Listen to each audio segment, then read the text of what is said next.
Before we begin, Galactic Horrors is now on Patreon.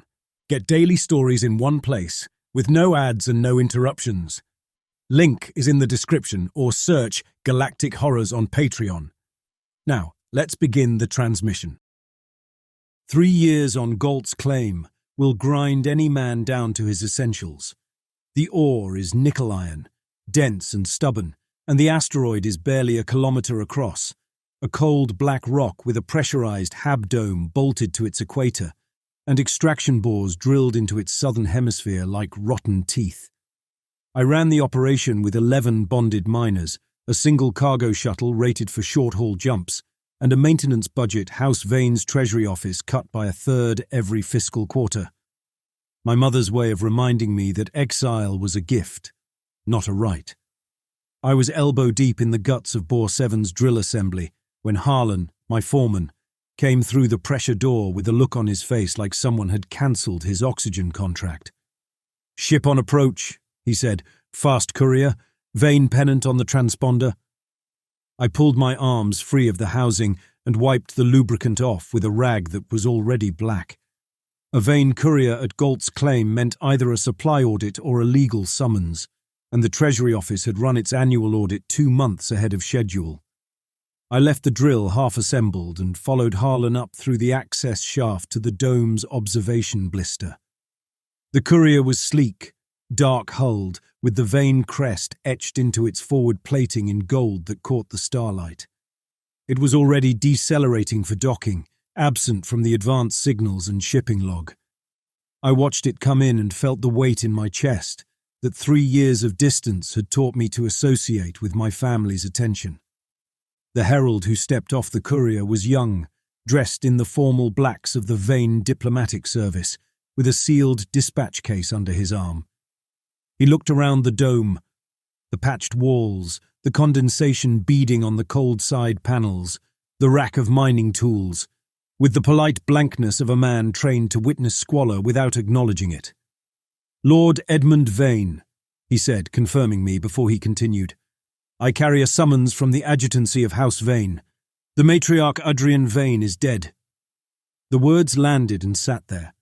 I watched his face for the secondary message, the unspoken political content Vane diplomats always carried beneath formal language. "Cause?" I asked.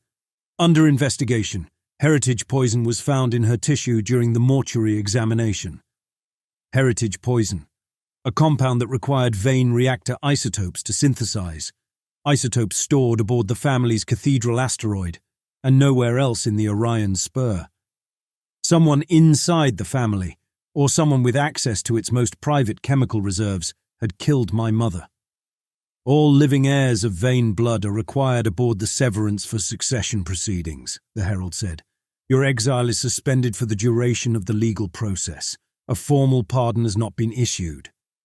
He said that last part carefully, making sure I understood the distinction. I was allowed to return, not forgiven. The door was open, the chain was still on. I had been exiled for trying to save my brother. Renwick, the firstborn, 2 years older than me, had broken his spine in a riding accident at 17. A formal hunt on the surface of one of the Morrow system's moons, a tradition House Vane had practiced for centuries. The fall shattered 3 vertebrae and severed his spinal cord. The surgeons could have attempted a reconstruction. The success rate was low, the risk of death high, and my mother made her calculation. A dead firstborn was a political catastrophe, but a living firstborn, preserved, maintained, legally classified as a suspended heir, was a permanent asset. She ordered him embalmed. The process kept Renwick's body viable through chemical preservatives, pressurized containment, and an atmospheric life support system that fed him temperature-controlled air through the same sealed environment that prevented his tissue from degrading. He was placed in a jeweled pressure coffin with a glass faceplate. His eyes stayed open. His heart maintained a slow, drug-regulated rhythm. He was alive enough to hold a legal succession claim, inert enough to be wheeled into any hearing room as evidence that House Vane's bloodline remained unbroken. I was 23 when I cut his atmospheric feed line. I made it 4 minutes into the procedure before the house guards broke down the reliquary door and dragged me off. Renwick's vitals dipped but recovered. My mother sentenced me within the hour. Galt's claim. Indefinite. The last thing she said to me was that I was dead to the house, which was her way of saying I had done something she could understand only as waste. Now she was the dead one, and the house needed me back. I packed what mattered, which was almost nothing. I told Harlan he was in charge until I returned, or until the Treasury office sent a replacement, whichever came first. Then I boarded the courier. The jump to the Severance's current position took 9 hours, and I spent most of them in the courier's cramped passenger berth, staring at the overhead and trying to sort what I was feeling into categories I could use. My mother had signed my exile. She had embalmed my brother. She had run House Vane in a way that made her feared across 3 star systems, and she had done it from the command seat of a ship that was, itself, a monument to the family's brand of sacred cruelty. I had hated her for what she did to Renwick. I had respected her for keeping the house intact in a political environment that would have eaten a weaker leader alive. Both remained true, and her death resolved neither. The courier dropped out of its jump at the edge of the Kessler system, and the Severance filled the forward viewport. I had forgotten how large it was. The Cathedral asteroid was roughly 4 kilometers from bow to stern, a hollowed-out mass of nickel iron carved, reinforced, sculpted, and sanctified over 9 generations of Vane rule. The exterior bristled with buttresses and structural ribs that followed the architecture of old Earth cathedrals, flying arches, rose window frames cut into the rock face, and along the stern, ranks of gargoyle vents pouring radioactive engine exhaust in slow blue-white streams that trailed behind the ship like burning hair. Stained glass observation bays glowed warm amber and deep red through the dark rock in patterns depicting Vane saints, Vane wars, Vane dead. The whole ship looked like a church that had swallowed an asteroid and crawled into the interstellar dark to pray. I docked. The Severance's interior was cold stone and old metal. Nave corridors wide enough for formal processions, chapel chambers branching off at carved archways, walls inlaid with the bones of the Vane faithful in devotional patterns 300 years in the making. The air was cold and carried the mineral taste of rock that has been pressurized and heated and breathed by generations of human lungs. House guards met me at the airlock. 4 of them, armed, formally polite. An escort, which was protocol. Confinement, which was practical.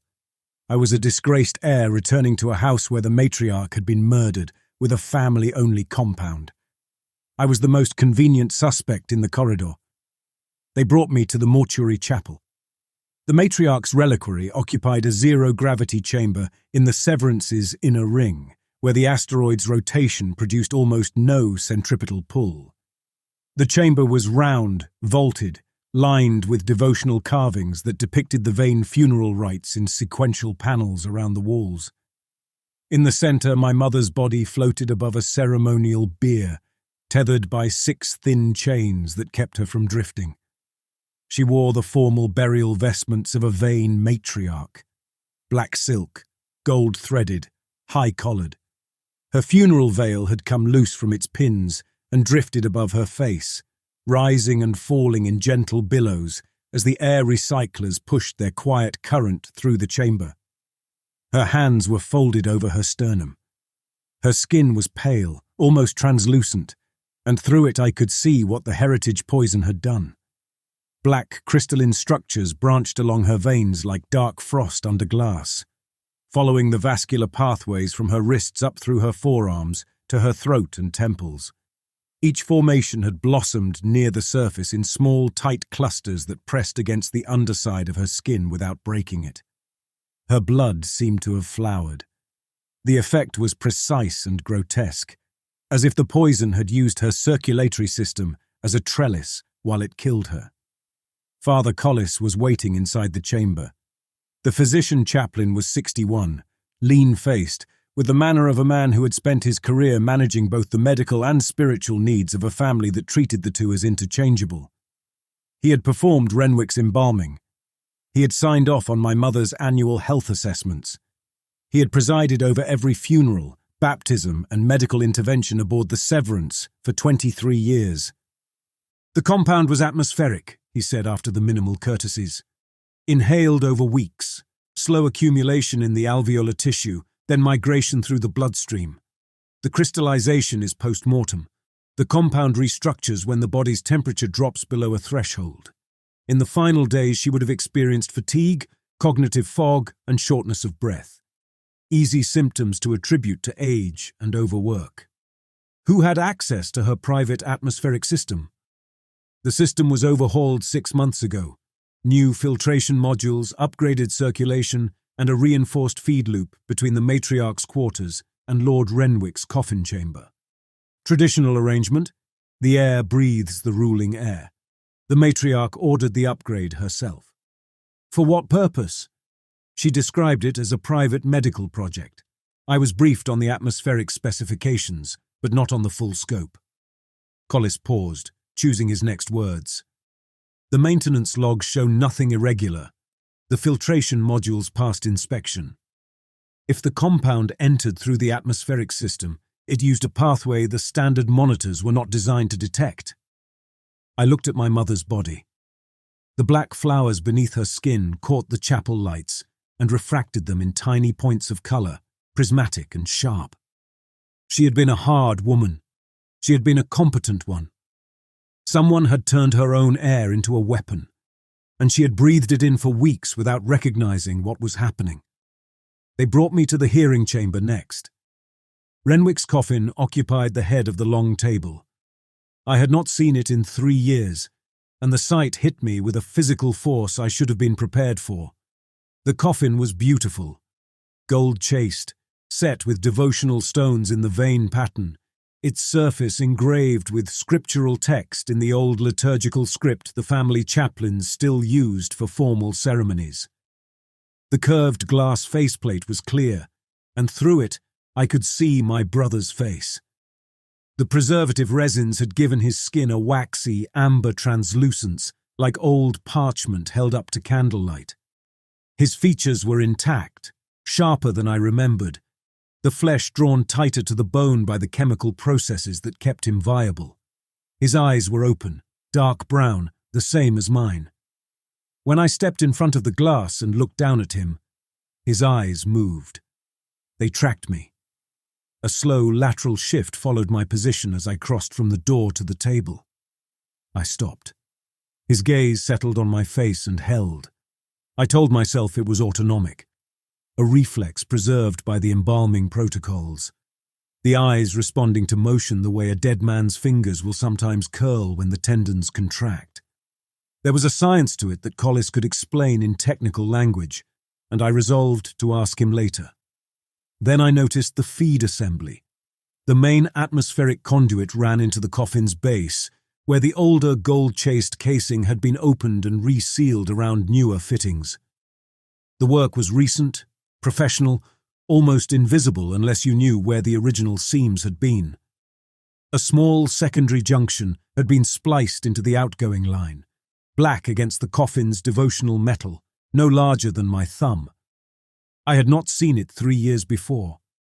I did not know what it did. Renwick's eyes stayed on me. I turned away from the glass because I could not stand there any longer without feeling the same thing I had felt 3 years ago when I picked up the cutting tool and went for the feed line. Lord Hugh Dacre was already seated at the table when I turned. The head of House Dacre was 53, lean in a way that suggested discipline, with a narrow face built for patience and a posture that communicated permanent, settled authority. He had brought a legal delegation of 4, 2 advocates, a genealogical clerk, and a personal secretary who recorded everything. "Lord Edmund," Dacre said, "my condolences on your loss, and my compliments on your prompt arrival, given the distance from Galt's claim." "Lord Dacre, I did not expect House Dacre to take such a personal interest in our succession. House Dacre has legitimate interests in the stability of all Spur governance, Your family's situation invites concern. He glanced at Renwick's coffin. Lord Renwick remains the legal firstborn. His claim supersedes yours by birth and by the matriarch's recorded preference. Under suspended heir statute, a regency can be established when a permanent preserved claimant holds the seat but cannot exercise its functions. Dacre is prepared to provide the administrative framework until Lord Renwick's status is formally resolved. Renwick is embalmed. He cannot govern. He can hold the seat. Governance is practical. The seat is legal. I understood the architecture of what Dacre was building. Renwick's coffin was a tool, a legal container that held the Vane succession hostage, while Dacre installed his own people inside the house's administrative structure. The regent would answer to Dacre. The house would answer to the regent. Renwick's glassed-in body would preside over hearings he could never participate in, and House Vane would become a Dacre subsidiary, wearing Vane vestments. I am asserting my claim, I said. Dacre's expression did not change. You are a convicted criminal who attempted to murder the very heir whose rights I am defending. You are currently the primary suspect in your mother's death, given that the heritage compound requires Vane proprietary isotopes, and you have established precedent for violence against family members. And you are unmarried. That last point was the legal one. Vane succession law, written into the family charter 4 generations ago, required a ruling heir to be married or to complete a formal marriage trial before ascending to the patriarch's seat. The law existed because Vane politics ran through bloodline, and a bloodline required continuation.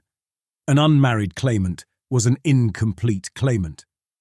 A marriage candidate has already been dispatched from House Straoud, Dacre said.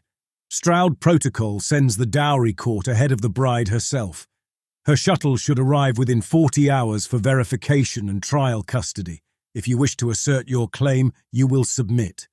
He said it the way a man offers a drink he has already poisoned, with courtesy, confidence, and the settled knowledge that the outcome was arranged before the offer was made. I accept, I said. The marriage trial took place in a chapel chamber in the Severance's mid-ring, a room built for ceremonies that drew blood. The walls were panelled in dark iron inlaid with bone, and the vaulted ceiling was carved with scenes of Vane marriages going back 6 generations, each panel depicting the couple, the dowry exchange, and in several cases, the funeral that followed within the year. The Vane marriage tradition was transactional, dangerous, and occasionally lethal, and the chapel's decorators had been honest about it. 3 claimant suitors had submitted. Dacre had positioned 2 men from minor allied houses, Lord Galen Moss and a younger son from House Pickering, whose name I did not bother to learn, as substitute bridegrooms for the Vane seat. If I died or was disqualified, one of them would marry into the succession under Dacre's sponsorship and carry his interests into the patriarch's chair. They were political instruments, aware of their function, and they carried themselves with the stiff composure of men who understood they were expendable in service to someone else's ambition. The dowry caskets were arranged on a stone altar at the chapel's centre. 6 of them, sealed, unmarked, each about the size of a man's torso, constructed from materials I could not immediately identify. Some organic, some metallic, some that seemed to shift between the two as the light moved across their surfaces. They had been provided by House Straoud as part of the marriage contract, and their contents were unknown to everyone in the room except, presumably, whoever had packed them.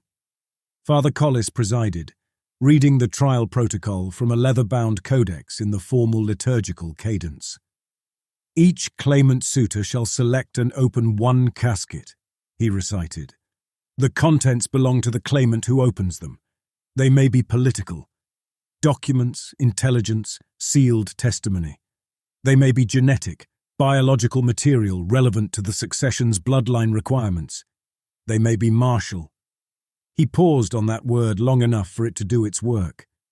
Straoud dowries have always carried assets and liabilities in the same procession. The claimant accepts what he finds. The trial proceeds to its end. Worthiness is measured by survival. We drew lots for order. Moss drew first. The Pickering son drew second. I drew third. Moss approached the altar, selected a casket on the far left, and unsealed it with the ritual key Collis provided. The lid opened. Inside, resting on a cushion of woven tissue, was a glass cylinder containing a preserved organ. A heart, by the look of it, dark and still, suspended in a clear fluid with a pale amber tint. A genetic heirloom. Ancestral tissue from a prior Vane Straoud marriage, preserved as biological evidence of a bloodline union. Legitimate. Safe. Moss exhaled and stepped back with the cylinder cradled against his chest. The Pickering son chose a casket in the center row. He unsealed it. The lid swung open and something came out fast.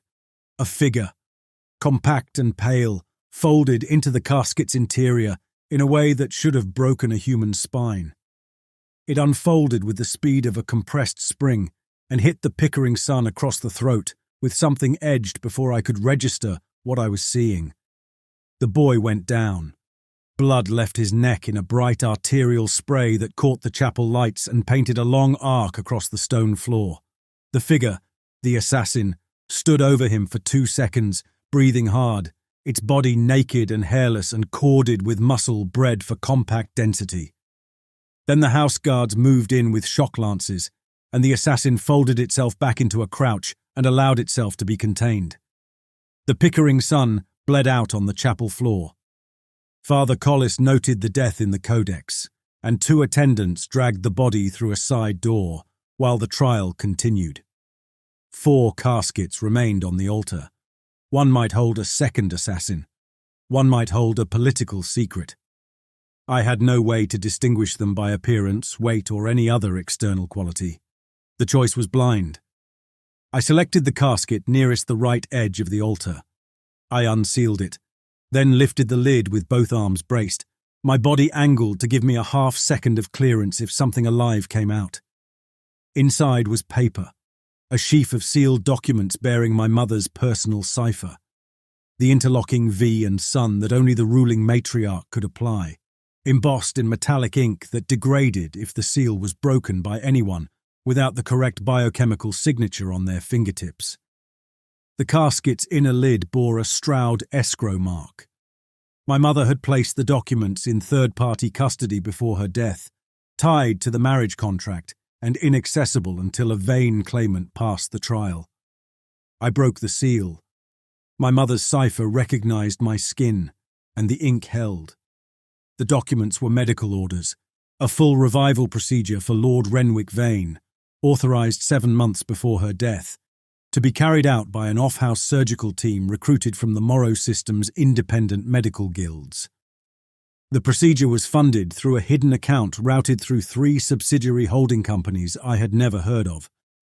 The atmospheric upgrades to Renwick's coffin, the reinforced feed loop, the new filtration modules, the patient response interface spliced into the outgoing airline, were listed as preparatory steps for the revival.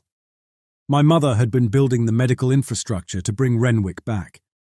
I went through the orders twice. The chapel was quiet around me except for the sound of the guards restraining the assassin and the wet scrape of attendants cleaning the Pickering son's blood from the stone. The protocol called for a 6-month preparatory phase in which Renwick's coffin systems would be gradually upgraded to support higher metabolic function, increased atmospheric exchange, richer chemical feeds, more responsive temperature regulation. The patient response interface was designed to measure ocular tracking, micromuscular activation, and autonomic variation. A preserved subject who could not speak or move could still answer calibration prompts by breath, pulse, eye movement, and controlled metabolic change.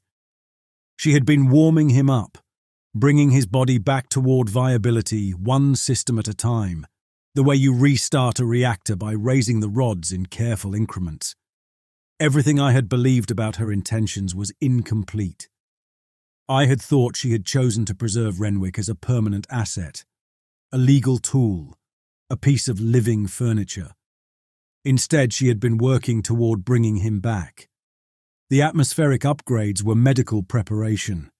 The private project Collis had been partially briefed on was a resurrection, which meant she had also been planning to cut me out of the succession permanently. A restored Renwick would inherit by right of birth. My exile would become irreversible. My mother had been simultaneously punishing me for trying to free my brother and secretly working to accomplish the same goal through a method she controlled. I folded the documents and slid them inside my jacket, against my ribs where the fabric held them flat. Dacre was watching me from across the chapel. Collis was watching me from the altar. I gave them nothing. The medical orders were leverage. Under Vane Charter, a preserved heir could be placed under outside regency only if the preservation was permanent and the claimant legally inert. A restoration subject remained under medical custody of the House of Blood until the procedure succeeded or failed. Adrian's orders proved that Renwick's coffin state was not the fixed legal condition Dacre needed. The matriarch herself had been preparing to demolish the foundation of his regency claim. But using that leverage meant exposing the revival project, and I was not yet certain what exposing it would cost. I stepped back from the altar. Father Collis marked my survival in the codex. Lord Moss stood with his glass cylinder inheritance clutched against his chest, and on the chapel floor the stain from the Pickering son's blood was already drying in the cold, pressurized air, turning from bright red to a dark, cracked brown the attendants would scrub out before the next ceremony. The trial was complete. I had passed. And against my ribs, hidden in the lining of a jacket still stained with ore dust from a life I would probably never return to, I carried my dead mother's secret, the last calculation of a woman who had spent her life making calculations and died breathing a poison she never detected, killed by a method I had not yet begun to understand. The dowry shuttle arrived 31 hours after the trial. I had spent most of that time in the quarters assigned to me, a guest chamber in the Severance's outer ring, functional, cold, with a locking mechanism that worked from both sides. I studied the medical orders until I had committed their structure to memory. The surgical team, the funding route, the atmospheric specifications for Renwick's revival. My mother had been thorough. The protocol called for richer chemical feeds, increased exchange, diagnostic prompts, and a response system sensitive enough to interpret eye motion and autonomic variation as input. It gave Renwick's body its first mechanism in 11 years, by which it might answer the world. 6 months. The upgrades Collis had described began 6 months before her death. The timeline matched. I was still turning that over when the docking alert sounded through the corridor speakers, and I followed the house guards down to the funerary bay. The shuttle was coffin-shaped, a long, narrow vessel with a tapered bow and flat stern, its hull carved with devotional patterns in the Straoud family style, which favoured interlocking geometric figures that suggested bones. It slid into the bay on automated guidance and settled into the docking cradle with a pressurized hiss. The funerary bay was designed for receiving the dead, and the shuttle fit its architecture the way a body fits a casket. The escort came first. 6 masked figures in formal Straoud vestments, dark fabric, high collars, faces hidden behind masks carved from what looked like polished tooth enamel. Each one carried a dowry casket, smaller than the ones from the trial, held at chest height. The caskets were organic. Their surfaces expanded and contracted in a slow, visible rhythm, as if each contained a set of lungs. One twitched against its bearer's arms in sharp, irregular spasms. Another produced a sound, a low, continuous murmur that resolved, when the escort passed close enough, into fragments of spoken language. Old marriage contracts. Clauses about bloodline, property, dissolution, and penalty, whispered from inside a living container in a voice that came from tissue and not from any speaker. Behind the escort came Mordre Sile. The dowry keeper was old in a way that had passed through frailty and arrived at something denser. She was small, bent at the shoulders, wrapped in formal Straoud robes too large for her frame. Her veil was dark and heavy, pinned close to her skull. Beneath it, visible when the bay's overhead lights caught them at the right angle, were rows of glass larvae. Each one was about the size of a grain of rice, translucent, with visible internal structures that caught the light like tiny prisms.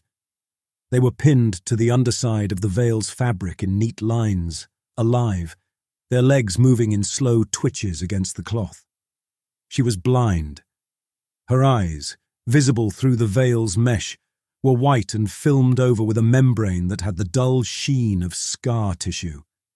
The bride does not board a disputed house until bloodline verification is complete, Mordecai said before anyone asked. Straoud sends its dowry first. The person follows the law, not the other way around. She turned her filmed eyes toward me. Lord Edmund Vane, she said. Her voice was dry, precise, stripped of courtesy. The trial requires bloodline verification before the marriage can proceed. Kneel. I knelt on the funerary bay's stone floor. Mordecai reached beneath her veil and unpinned one of the larvae with fingers that were thin and steady. She held it out on her palm. The larva was cold to the eye, glossy, pale, with a segmented body that flexed as it tasted the air through whatever sensory apparatus its breeders had given it. Open your mouth, she said. Keep it open until the larva has completed its work. If your blood is true, it will die and dissolve. If your blood is false, it will burrow into the roof of your mouth and I will need to cut it out. I opened my mouth. She placed the larva on my tongue. The sensation was immediate and wrong. Cold glass legs gripping the tissue, the body of the larva contracting as it pressed its mandibles against the mucous membrane. It crawled forward toward the back of my throat, testing as it moved. Each step produced a tiny point of pressure, like a needle pressed against flesh without breaking it. My gag reflex triggered, and I fought it down, holding my jaw wide, breathing through my nose while the thing explored my mouth. It reached the soft palate, paused and bit. A single sharp puncture drew a bead of blood. The larva drank. I felt its body swell against the roof of my mouth, a tiny, horrible inflation, and then it stopped moving. The legs relaxed, the mandibles released. A warm, gritty dissolution spread across my palate as the larva broke apart, its engineered body degrading on contact with vein blood. I spat the residue onto the stone. It was grey, granular, mixed with the blood from the puncture. Confirmed, Mordecai said, in the same flat tone she might have used to read a calibration number. Vein bloodline, maternal and paternal markers present. No significant genetic drift from the house baseline. She turned as if to leave, then paused. The pause had the quality of a decision being made, a piece of information weighed against the protocols that governed its release. Your mother contacted me 8 months ago, she said. She requested a second verification kit, calibrated for a revival subject, to test whether preserved tissue retained sufficient genetic viability for full restoration. I built the kit and shipped it aboard the Severance. I was not informed whether it was administered. If it was administered, I said, what would the result have told her? Whether Lord Renwick's body could survive the revival process, or whether the embalming had degraded his tissue past recovery. She tilted her head, the glass larvae shifting against her veil. The kit would have been delivered through the coffin's atmospheric system, a specialized compound introduced into the air supply, absorbed through the preserved lung tissue, with the result readable in the chemical signature of the coffin's exhaust filtration. The kit includes a dosing module, a diagnostic catalyst, and a patient response link if the subject retains voluntary autonomic control. If it was used, the filtration logs will show it. She walked away, her escort falling in behind her.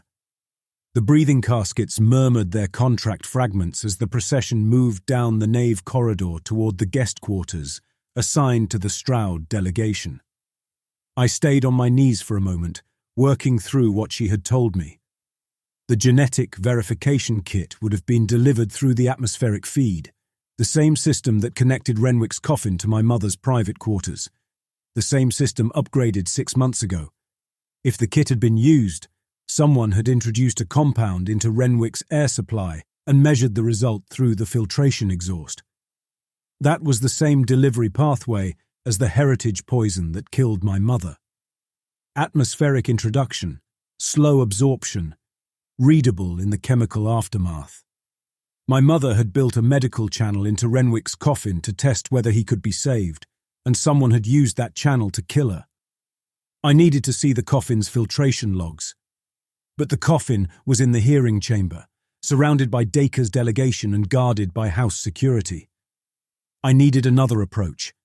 The Straoud vessel that had just docked would carry records of the verification kit specifications.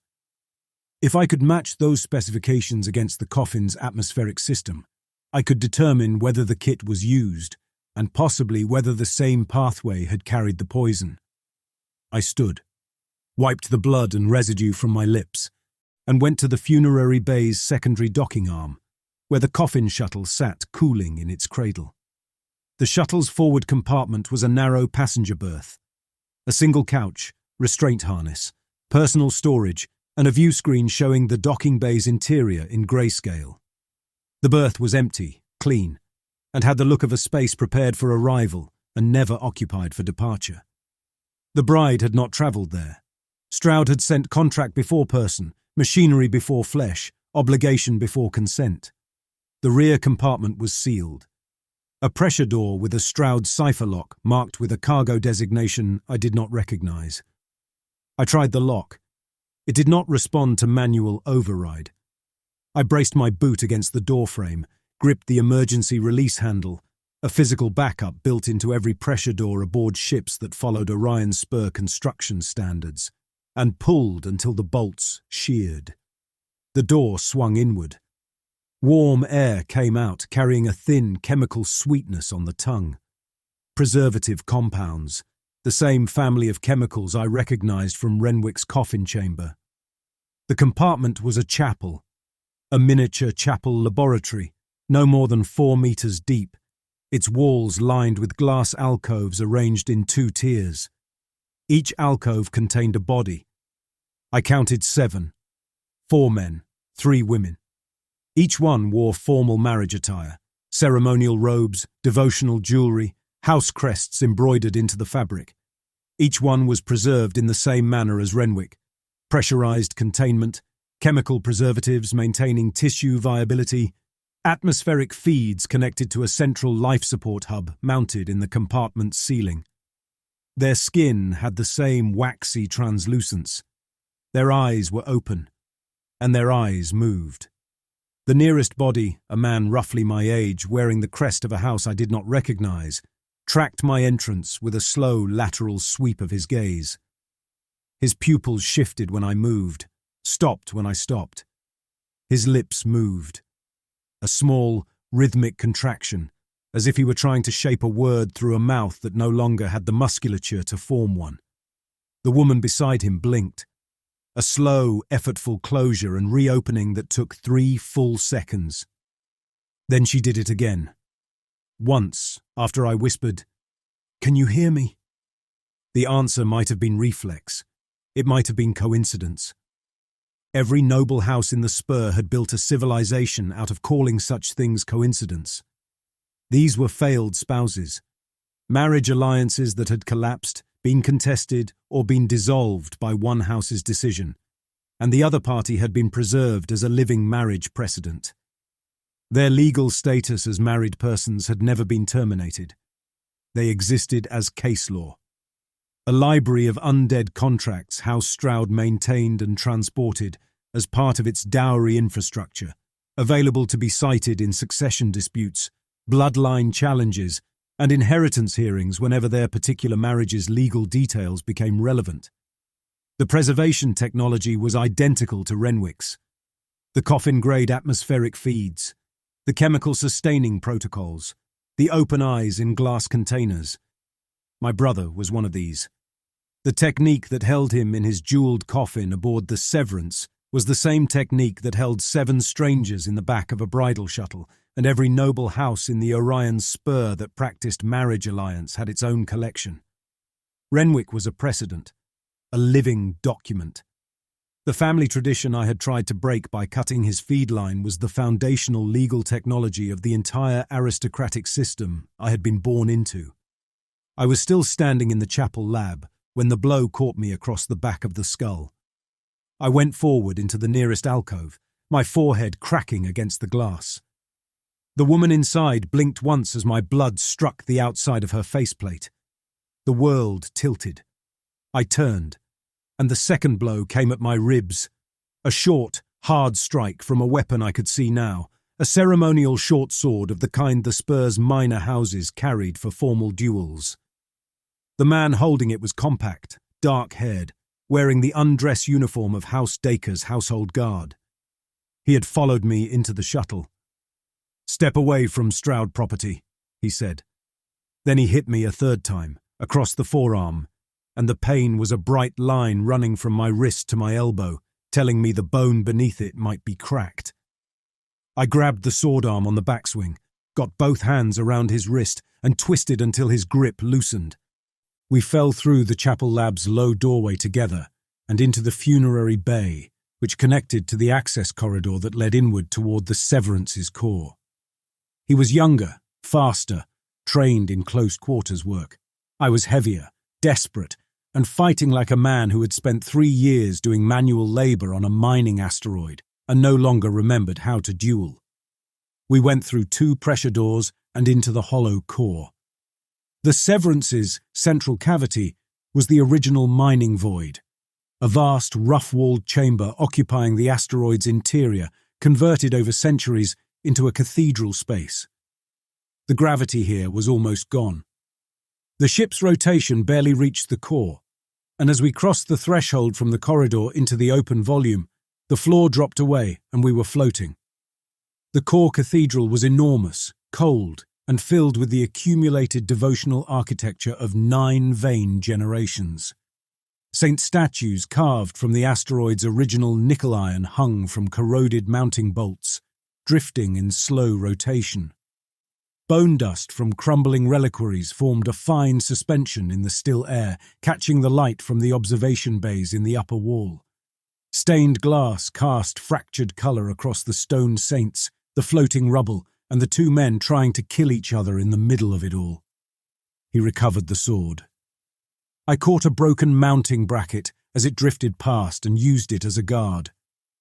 Each strike sent us spinning in opposite directions, the low gravity turning every impact into a separation that had to be closed before the next exchange. He was better with the blade. I hit him in the face with the bracket, felt the impact travel up my arm, and used the rebound to push myself behind a rotating saint statue the size of a man. The statue's stone head had eroded to a featureless oval. Its hands were folded in prayer. When Dacre's man came around it, I kicked the statue into him. 500 kilograms of carved nickel iron drifted slowly but carried its full mass. It pinned him against a structural rib in the core wall, and while he struggled to push it away, I took the sword from his hand and drove it through the gap between the statue's arm and its body and into his chest. He died against the saint. The statue held him in its stone embrace, rotating slowly in the core cathedral's still air, the sword protruding from beneath its folded hands like an offering. My forearm was swelling. The cracked rib sent a spike through my left side every time I breathed. Blood from the cut on my scalp had drifted into my eyes in the low gravity, and I wiped it away in a smear that hung beside me in dark, trembling spheres. I pushed off from the core wall and floated back toward the access corridor, trailing blood and bone dust, carrying the knowledge that I had just killed a Dacre household guard aboard my own family ship, and that the legal consequences would arrive faster than any medical attention. But the image that stayed with me as I pulled myself through the pressure door and felt the gravity return, dragging the pain in my ribs down to its proper weight, was the chapel lab. 7 pairs of open eyes in 7 glass alcoves, lips moving, eyelids working through slow, effortful blinks, the same technology, the same preserved awareness, the same quiet, permanent entombment dressed in wedding clothes. If they were conscious, Renwick was conscious. If Renwick was conscious, He had been awake inside that coffin for 11 years. The hearing reconvened in chaos. Dacre accused me of murder, trespass, destruction of Straoud property, and violation of the marriage protocol's security provisions. His advocates recited the charges in the formal cadence while I stood at the table with my arm bound in a pressure splint and my ribs taped beneath my shirt. Father Collis presided. I presented the medical orders. I laid my mother's sealed documents on the table, cipher intact, and let Collis verify the matriarch's personal mark. The room went quiet. I explained what the orders contained. A full revival protocol for Lord Renwick Vane, authorised by the matriarch herself, funded through hidden accounts, with the atmospheric upgrades to Renwick's coffin listed as preparatory medical steps. The protocol also included a patient response interface and Straoud verification kit, both delivered through the same atmospheric system now under question. My mother had been planning to bring Renwick back. The coffin state was transitional. Her intention was a functional restored firstborn heir, which meant Dacre's regency claim, built on the premise that Renwick's preservation was permanent and legally inert, rested on ground she had been dismantling at the time of her death. Dacre's legal team requested a recess. I watched them withdraw to a side chamber, their composure cracking along professional lines. The regency argument was built on Renwick's permanence. A restoration subject belonged to the house's medical custody until recovery or failure. A permanent suspended heir could invite outside administration. Adrian had made sure Renwick was caught between those categories, and the ambiguity was enough to keep Dacre's hand off the chair. The hearing emptied. Guards, advocates, clerks, the Straoud delegation. Everyone withdrew to consult, regroup, recalculate. Father Collis closed the codex and left through the chapel door. For the first time since I had boarded the Severance, I was alone in the hearing chamber with my brother. Renwick's coffin sat at the head of the table. The devotional stones caught the overhead light and threw small, bright points across the walls. The glass faceplate was clear. His face was visible, the amber translucent skin, the sharp features drawn tight to the bone, the dark eyes that were open, and as I stepped closer, tracking me with the same slow lateral movement I had seen when I first arrived. I had told myself it was reflex, autonomic, preserved nerve function firing without awareness behind it. I had told myself that because the alternative was something I could not afford to feel while I was fighting for the succession, investigating a murder, and trying to survive a marriage trial that had already killed one man in front of me. I looked at the coffin's atmospheric system. The feed line ran from a wall-mounted supply unit through a flexible conduit into the coffin's base, where it entered the pressurized environment and circulated through Renwick's sealed chamber. The line had been upgraded. The conduit was newer than the coffin's original construction, with fittings that matched the specifications in my mother's medical orders. The secondary junction I had noticed earlier sat at the point where the exhaust left the coffin and looped back toward the matriarch's quarters through the shared atmospheric circuit. Now I knew what it was. A dosing module. Straoud make, Vane recalibration. The kind Mauder Seiler had described. A diagnostic catalyst and patient response link designed to release test compounds into the outgoing filtration stream when the preserved subject produced sufficient autonomic response. In a revival protocol, it would allow a body that could not speak to answer medical prompts through breath, pulse, eye movement, and chemical change. In the wrong hands or in the right body, it could add anything stored in its reservoir to the air flowing away from the coffin. I disconnected the module. It came free with a quarter turn, and inside the coupling I found residue. A thin, crystalline film, black, with the same angular geometric structure I had seen branching beneath my mother's skin. Heritage poison, in the outgoing feed, introduced from inside the coffin's sealed environment, carried through the shared atmospheric loop, and delivered into my mother's air supply over weeks. I held the module in my hand and looked at my brother's face through the glass, His eyes were fixed on mine, the gaze of a man watching me work through the conclusion he had known I would eventually reach. Renwick had killed our mother. He had used the atmospheric feed she built to save him. She had upgraded the connection to prepare his body for revival and given him a mechanism, however crude, by which his preserved body could answer a system that listened. Breath, pulse, eye motion, metabolic change, enough to trigger a diagnostic module, enough to force the Straoud catalyst through repeated cycles until its Vane isotope chemistry produced heritage poison in the outgoing stream. Enough over weeks to turn the channel meant for his restoration into the delivery system for the poison that crystallized in black flowers along her veins. He had been conscious for 11 years inside the coffin she had put him in when he was 17. 11 years in a body he could not move, behind a face he could not change, breathing air that someone else controlled, wheeled from hearing room to hearing room as a legal exhibit, a silent vote, a suspended heir. When his mother finally built him a way out, he used it to end her instead. I understood him. That was the worst of it. Standing there with the poison residue in my hand and his eyes on my face, I understood exactly why he had done it. I would have done something similar, given 11 years of conscious paralysis inside a glass box, maintained by the woman who chose preservation over surgery, asset over son.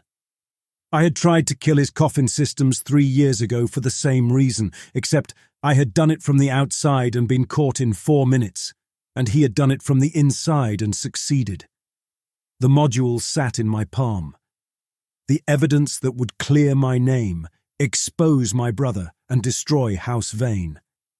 Because if I presented this, if I proved that Renwick was conscious, that the coffin preservation system maintained awareness, that a suspended heir could think and plan and kill, then every noble house in the Orion Spur with a preserved spouse, a living precedent, a suspended claimant would face the same revelation.